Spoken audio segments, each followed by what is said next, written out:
వార్తల్లోకి వెళ్దాం. సభలో సింధూరం, ఆపరేషన్ సింధూర్పై పార్లమెంట్లో కొనసాగిన రభస. పాక్ కాళ్లబేరానికి వచ్చినందుకే ఆపరేషన్ ఆపేశామన్న రాజ్నాథ్ సింగ్.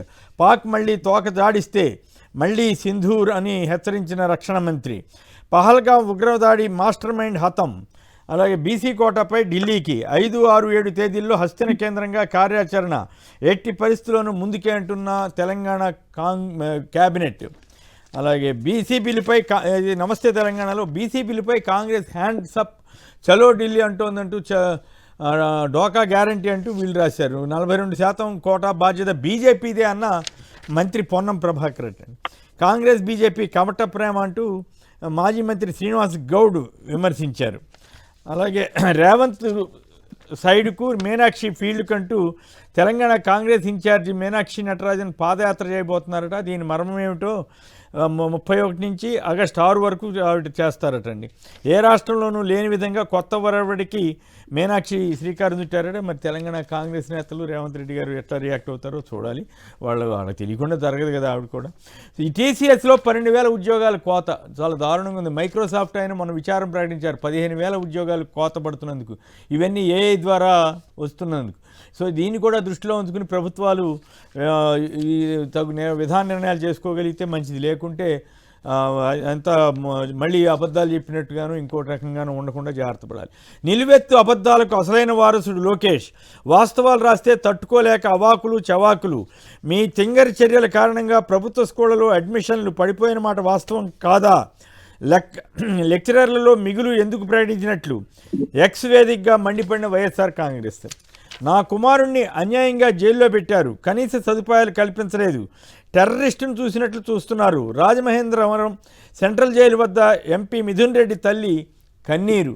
మేడం ఓసారి ఇటు చూడండి అంటూ ఒక ఫోటోతో కూడిన వార్త వేశారు. ఆవిడ ఎమ్మెల్యే గారట, మాధవిరెడ్డి గారి హ్యాండ్ బ్యాగ్ని గన్మెన్ మోస్తున్నారట. పెద్దిరెడ్డి రామచంద్రారెడ్డి గారి తీసుకొచ్చిన దిండో ఏదో దాన్ని పట్టుకున్నందుకే గన్మెన్ని సస్పెండ్ చేశారు కదా గన్మెన్ని.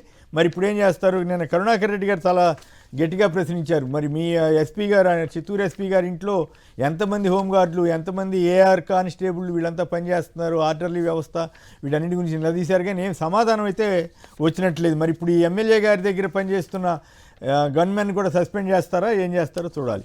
రాజధాని రైతులకు శటకోపం. నిబంధనల పేరుతో 6,114 మందికి కౌలు చెల్లింపులు నిలిపివేత. మరికొందరికి అరవకర చెల్లింపులు. కౌలు డబ్బుల కోసం అధికారుల చుట్టూ రైతుల ప్రదక్షిణలు. అన్నదాతల గోడు పట్టించుకొని అధికారులు అంట కథనాంచారు.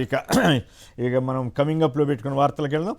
కొలుసుకు భూ గొలుసు. మంత్రి గారి కంపెనీకి 600 కోట్ల విలువైన 845 ఎకరాలు ధారాదత్తం. పార్థసారథి భార్య కమలాలక్ష్మి, డ్రైవర్ కొలుసు ప్రసాదుల పేరిట నితిన్ సాయి కన్స్ట్రక్షన్స్. ఏలూరు జిల్లా ఆకిరిపల్లి మండలం తోటపల్లిలో 5 లక్షల చొప్పున 45 ఎకరాలు విక్రయం. ఏటా 15,000 లీజు కింద 800 ఎకరాలు 25 ఏళ్లు కేటాయింపు. ఆకిరిపల్లి చుట్టుపక్కల ఎకరం భూమి ధర 60-70 లక్షలు ఉందటండి. నిన్నేమో జనసేన ఎంపీ బాలశౌరి సంస్థకు 115 ఎకరాల ధారాదత్తం. లులుకు మా నామమాత్రపు ధరకు విశాఖ, విజయవాడలో సంతర్పణ. అంతకుముందు ఊరు పేరు లేని ఉరసాకు 3,000 కోట్ల విలువైన 60 ఎకరాలు. అడ్డగోలు భూ కేటాయింపులపై ప్రజా సంఘాల ఆగ్రహం. బడాబాబుల లులుకు సబ్సిడీ ఎందుకు? హైదరాబాదులో ప్రభుత్వంతో సంబంధం లేకుండా మార్కెట్ రేటుకు లీజుకు. ఏపీలో మాత్రం 1,000 కోట్ల ఖరీదైన ప్రభుత్వ భూములు నామమాత్రపు లీజుకు అప్పగింత అంటూ ఈ కథనాన్ని ఇచ్చారు. హైపర్ మార్కెట్ నిర్మించాక భారీగా అద్దె వసూలు చేసుకుని జేబులు నింపుకోనున్న లులు. భూ కేటాయింపులు వెనుక భారీ అవినీతి. 100 కోట్ల విలువ చేసే భూములను అప్పనంగా ఇచ్చేయడం దారుణం. వాటన్నిటినీ వెంటనే రద్దు చేయాలన్న మాజీ మంత్రి వడ్డే శోభనాద్రీశ్వరరావు డిమాండ్.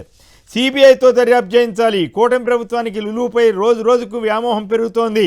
ప్రజల భూమిని ధారాదత్తం చేయడం ప్రభుత్వ అవినీతికి నిదర్శనం. చీఫ్ సెక్రటరీ విజయానంద్కు కేంద్ర ప్రభుత్వ రిటైర్డ్ కార్యదర్శి ఈఎస్ శర్మ లేఖ. ఇది పరిస్థితి ఆంధ్రప్రదేశ్లో ఈ భూముల కేటాయింపు వీటంటున్నారు. అలాగే దరఖాస్తు చేసిన 4 రోజుల్లోనే స్థలమా? ఇదో పెద్ద కుంభకోణం. లులును ప్రోత్సహించడం అంటే వేలాది మంది చిన్న వ్యాపారులు, లక్షల మంది ఉపాధిని దెబ్బకొట్టడమే. ఆర్టీసీ ప్రభుత్వ రంగ సంస్థలను కాపాడాల్సిన ప్రభుత్వం వాటిని నాశనం చేయడం తగదు అంటూ సిపిఎం రాష్ట్ర కమిటీ వ్యాఖ్య. వెంటనే ఆ జీవోను రద్దు చేయాలని సిపిఎం డిమాండ్ చేసింది.